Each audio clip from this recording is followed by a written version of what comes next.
Hi there everyone, Irish Right Arm here again. Today I wanted to talk about why I walked away from the Democratic Party. What I plan to cover on my channel. And lastly, a little bit about the Bill of Rights. Specifically, the First and Second Amendments to the U.S. Constitution. Now, the reasons I decided to finally create this channel, or the walkaway movement, and my concerns about the growing socialist movement in the U.S. On this channel, I'm going to get into social issues, current events, our nation's crime problems, the Constitution, religion, and politics. My parents are Democrats. I was raised to toe the Democratic Party line. But as I've gotten older, I've changed my mind on a lot of issues. I don't agree with my family now on politics. We've argued many times, but we are still family.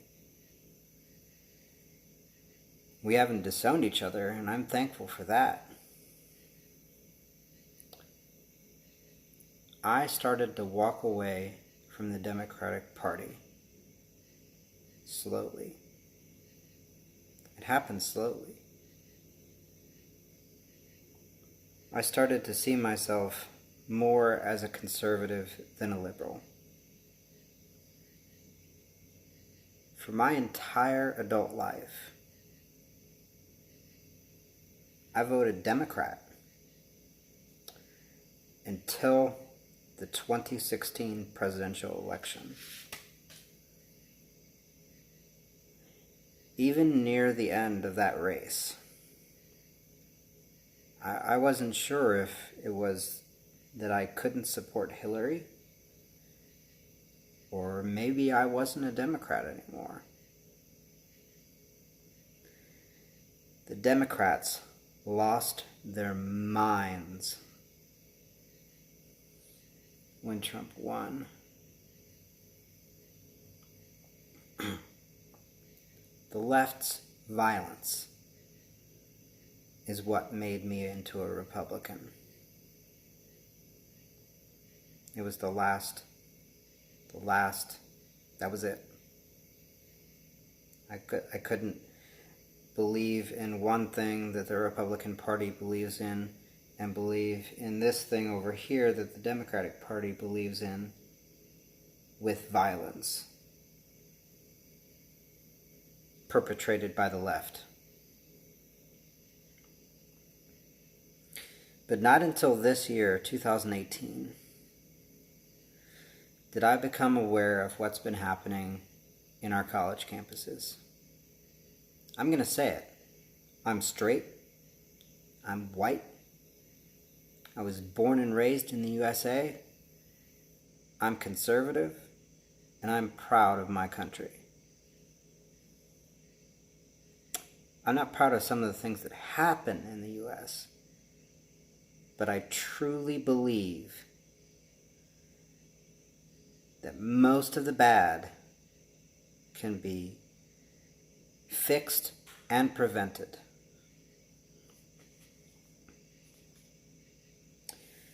The way that CNN and MSNBC portray Republicans is sick.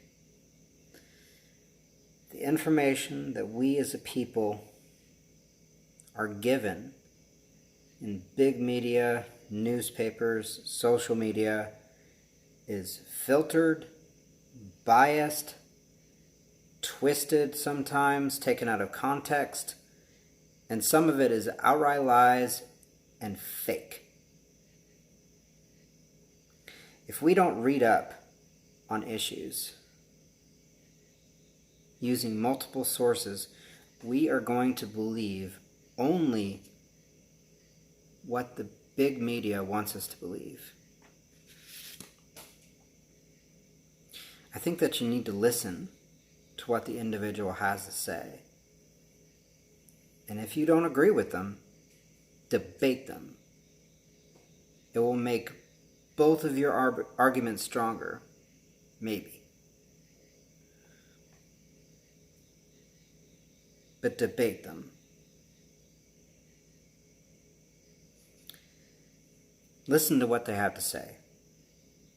To keep our country from spiraling into darkness, we need to have conversations. And that's what's going to help our country. We as Americans must respect our elections and our democratic process. We may fight during political campaigns, but afterward, we need to come back together, further the debate, perhaps compromise, and get business done. The way the Democratic Party has changed, I find unjustifiable. The Democratic Party is no longer liberal. It has become two things: progressive and socialist. People are being harassed by mobs of the extreme left wing of the Democratic Party. They call themselves anti-fascists. Antifa for short. But when you physically assault someone, shut down their speech, and physically assault them, that right there is fascism. The leaders of the Democratic Party are not trying to stop it. It would be on the news, and they haven't tried to stop it. They are encouraging it. And it's happening all across the U.S., the greatest country in the history of the world. The Democratic Party has demonstrated time and time again that there is such a thing as too far left.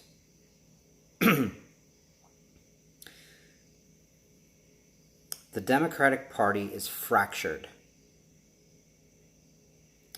And some might say that the Republican Party is fractured as well. And they might be right. But the most important thing for me about the two parties is their treatment of the First and Second Amendments. The Democratic Party is not about free speech and is not about the right to keep and bear arms. It is not. The Republican Party knows how important the Bill of Rights is. The Democratic Party wants to interpret, redefine, regulate, and infringe on the First and Second Amendments.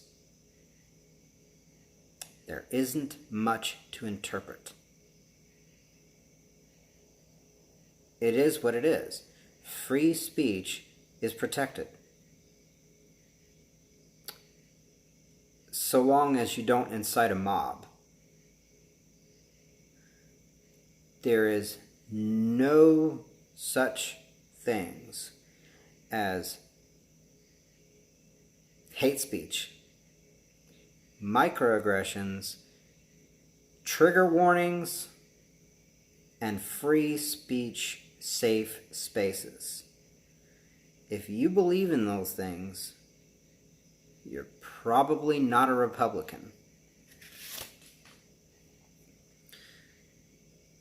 When the Founding Fathers wrote the Constitution, it wasn't to create rights that are stated. It was to put it down on paper, truths guaranteed by God. The Bill of Rights was wrote down to prevent the government from taking our rights from us. The Constitution, the U.S. Constitution, exists to lay out how the government runs and to limit what the government can do. That's what it's for. There have been some things added, but the First and Second Amendments cannot be taken away. The first two amendments are important. They're all important, but the freedom of speech is the most important thing that human beings have. Now, we have gun laws. We need to enforce them. We need to make our schools safer.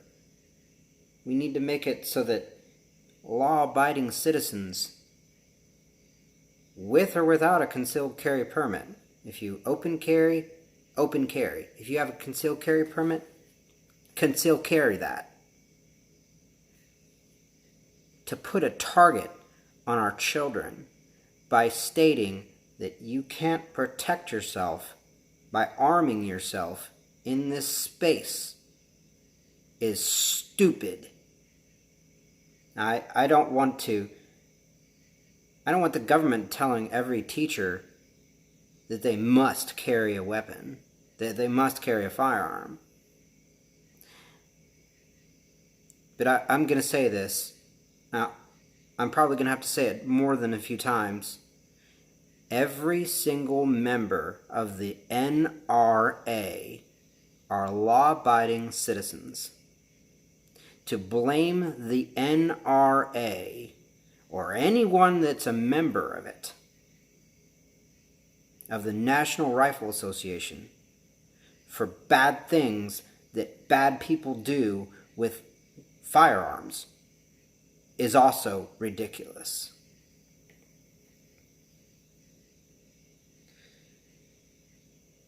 There is no such thing as a gun show loophole.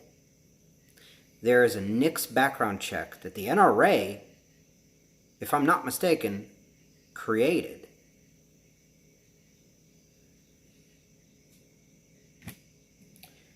There is states that don't communicate mental health records.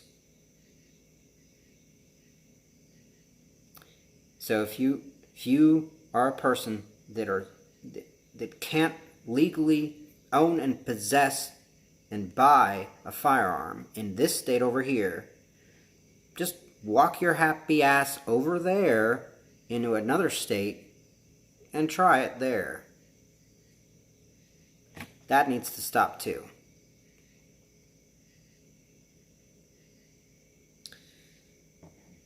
Now, not all Democrats are against the Second Amendment. And a lot of Democrats own firearms, and I know a lot of them. I don't think that Democrats are bad. I think that certain Democrats that are leaders of that party, of the Democratic Party, need to go. They need to go.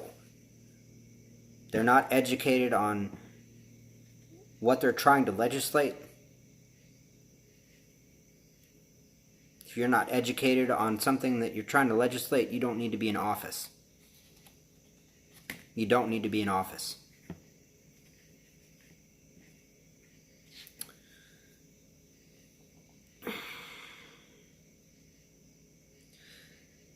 The Second Amendment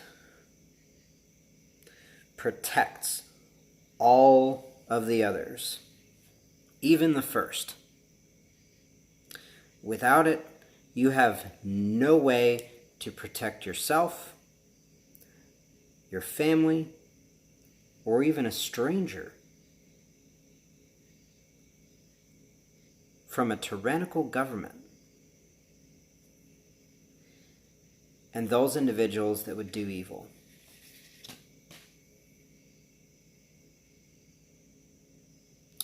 Walk away from the Democratic Party.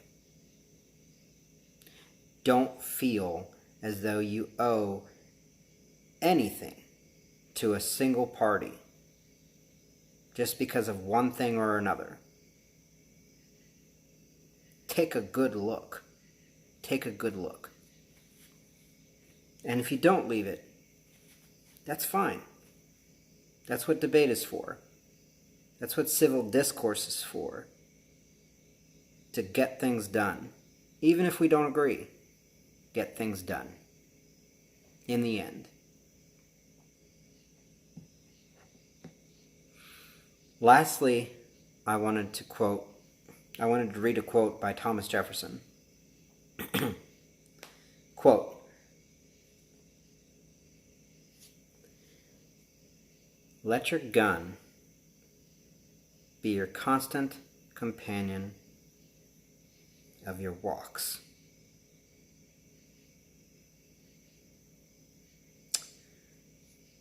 Anyway, I'm the Irish right arm. You might agree with me, or you might not. But let's have a conversation. See you next time.